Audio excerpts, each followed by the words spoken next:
चुंबकीय तूफान क्या है?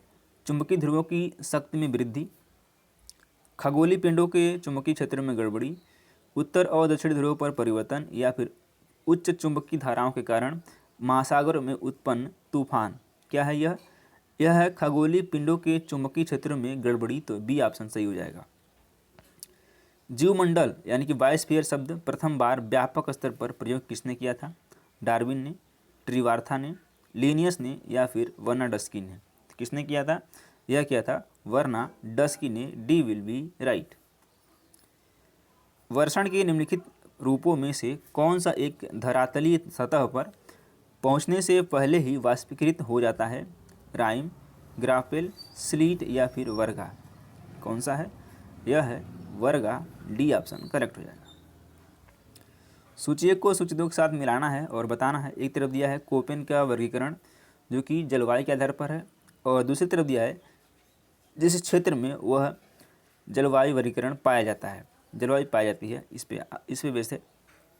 तो आइए देख लेते हैं। एएस जो प्रकार की जलवायु है यह पाई जाती है कोरोमंडल तट पर। तो एएस जो टाइप की जलवायु है यह पाई जाती है कहाँ पे? कोरोमंडल तट पर। उसके बाद अगला है ई जो है उत्तरी हिमालय क्षेत्र में पाई जाती है। ई प्रकार की जलवायु कहाँ पे है? उत्तरी हिमालय क्षेत्र में। अगला है बी डब्ल्यू, यह मरुस्थल में पाया जाता है। और फिर सी डब्ल्यू जी पाया जाता है सिंधु गंगा मैदान में। तो ऑप्शन नंबर कौन सा? ए का 4, बी का 1, ए का 4 है, बी का 1, किस में दिया हुआ है?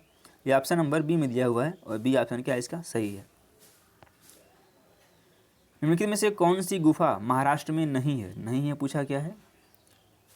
अजंता की गुफा, एलोरा गुफा, अमरनाथ की गुफा, या फिर एलिफेंटा की गुफा। कौन सी महाराष्ट्र में नहीं है यह बताना था आपको। तो यह जो अमरनाथ की गुफा है यह महाराष्ट्र में नहीं है। सी ऑप्शन करेक्ट है। अजंता भी महाराष्ट्र में है, एलोरा भी महाराष्ट्र में है, एलिफेंटा भी महाराष्ट्र में है। अब आपको कमेंट बॉक्स में कमेंट करना कि अमरनाथ की गुफा कहाँ पर है। निम्नलिखित राज्यों को उनके भौगोलिक क्षेत्र के घटते क्रम में लगाना है, यानी कि जिस राज्य की भौगोलिक क्षेत्र सबसे अच्छा है या फिर सबसे ज़्यादा है उसको सबसे पहले, उसके बाद उससे कम, फिर उससे कम वाले में। तो सबसे ज़्यादा कहाँ पर है? राजस्थान में है।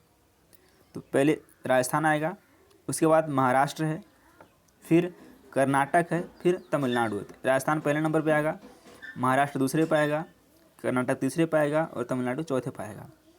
तो 3, 1, 2, 4, 3, 1, 2, 4 किस में दिया हुआ है? 3, 1, 2, 4 ऑप्शन नंबर डी में दिया हुआ है, और डी ऑप्शन क्या है? करेक्ट हो जाएगा। भौगोलिक क्षेत्र का मतलब इसका जो क्षेत्रफल है वही पूछा गया है। अगला प्रश्न लेते हैं। निम्नलिखित में से किसने लिखा कि भूगोल भूतल के परिवर्तनशील स्वरूप के यथार्थ, क्रमबद्ध, तर्कसंगत वर्णन एवं व्याख्या से संबंधित है? कार्ल मार्क्स, अलेक्जेंडर वान हम्बोल्ट, रिस्थोपेन, या फिर रिचर्ड हार्टसॉन ने। किसने लिखा हुआ है? यह लिखा हुआ है रिचर्ड हार्टसॉन ने। D will be right. सूची एक को सूची दो फिर से मिलाना है और देखना है कि कौन सा। एक तरफ दिया है भूगोलवेत्ता और दूसरी तरफ दिया है पुस्तक या फिर लेख। ये क्वेश्चन, इस तरह क्वेश्चन बहुत ही इंपॉर्टेंट होते हैं जो कि आपको डायरेक्ट यहाँ से एग्जाम में देखने को मिल जाते हैं। आइए लेते हैं एच बैरोज, इनकी जो पुस्तक क्या है? तो इनकी जो पुस्तक है geography as human ecology. H Barrows की पुस्तक क्या है? जियोग्राफी एज ह्यूमन इकोलॉजी है। ई हटिंगटन, इनकी जो पुस्तक है सिविलाइजेशन एंड क्लाइमेट है। आर्नोल्ड गोयार्ड की पुस्तक क्या है? यह है द अर्थ एंड मैन। और फिर बचेगा चॉर्ले एंड हैगेट, इनकी पुस्तक है मॉडल्स इन जियोग्राफी। ए का 3, बी का 1, ए का 3, बी का 1, ऑप्शन नंबर ए में दिया गया है, और यही ऑप्शन इसका क्या है? करेक्ट हो जाएगा। मुन्नार मिर्डान की पुस्तक एशियन ड्रामा एक अध्ययन है किस तरह का? एशिया में राष्ट्रों की गरीबी का, एशिया में राजनीतिक प्रतिस्पर्धा का, एशिया में नाटक की स्थिति का, या फिर एशिया में आर्थिक सहयोग का। तो यह पुस्तक किस टाइप की है? यह पुस्तक है एशिया में राष्ट्रों की गरीबी का। ए ऑप्शन करेक्ट रहेगा। और इस सेशन को हम यहीं तक रखते हैं, और अगले यानी कि कल सुबह 10 बजे हम इसके आगे कवर करेंगे। धन्यवाद।